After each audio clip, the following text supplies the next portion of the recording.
Largaron el clásico general de ejército, don Andrés Rodríguez. Salen agrupados los competidores, trata de enseñar el camino al número 6, don Marioneta, pequeña ventaja sobre el número 2, es de Sara, entre ambos se desempeña el número 4, denominador, cuarto por dentro lo viene haciendo el 1, tipicado en la quinta ubicación, el número 7, Estelar, más atrás se viene desempeñando el participante número 5, Carola,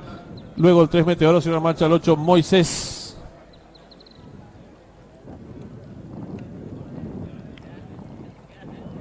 Los competidores comienzan a enfrentar el codo, va a haber lucha en la delantera, asume el comando del lote el número 7, Estelar, estira cuerpo de ventaja sobre el número 4, denominador, tercero se desempeña en cuerpo el número 6, Don Marionet, cuarto viene accionando el número